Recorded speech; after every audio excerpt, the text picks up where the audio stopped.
mala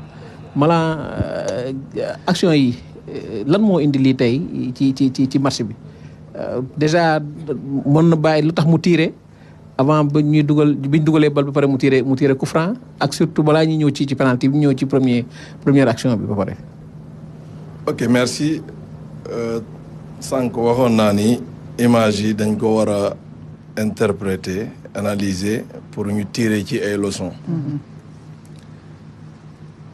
balaa ma wax ci image yi dama bëgg a wax d'abord ci comportement Pape Thiaw.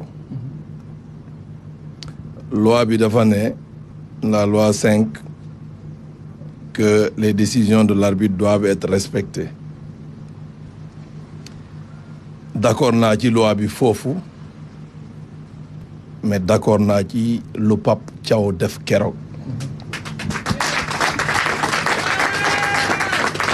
damay préciser que moo tax bëgguma ñu présenter ma comme président de la commission centrale des arbitres. Je suis venu en tant qu'ancien arbitre. Et comme ça je suis libre de dire ce que je pense. Tout à fait. D'habitude j'ai toujours refusé parce que nos textes ne permettent pas de revenir sur des faits de jeu. Mais je pense que si Pape Thiaw n'avait pas réagi de la sorte, on n'aurait pas eu un arbitrage correct après. Des prolongations. Et en le faisant, il rendait service non seulement au Sénégal, mais il rendait service à l'Afrique parce que tout le monde saura que plus jamais ça ne sera accepté pour les prochaines compétitions. Donc revenons à l'image, à la première image que nous venons de suivre encore.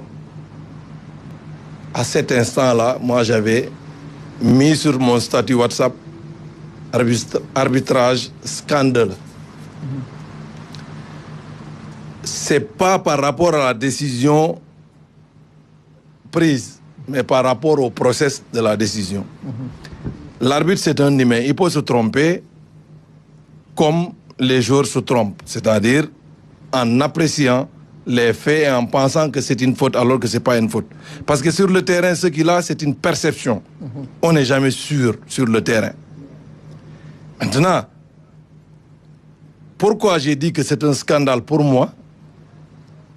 Parce que cet arbitre est arbitre avec la VAR depuis 2018. Je le connais parce que j'étais l'instructeur VAR.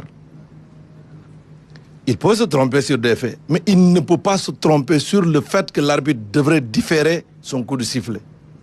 C'est là où se trouve le scandale.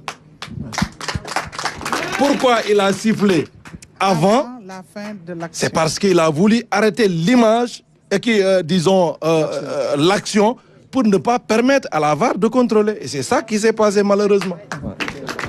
À partir du moment où il a arrêté l'action, même si le ballon entre dans les buts, la VAR ne peut plus intervenir, contrôler parce qu'il y a eu un arrêt. Donc, il ne peut pas y avoir de but.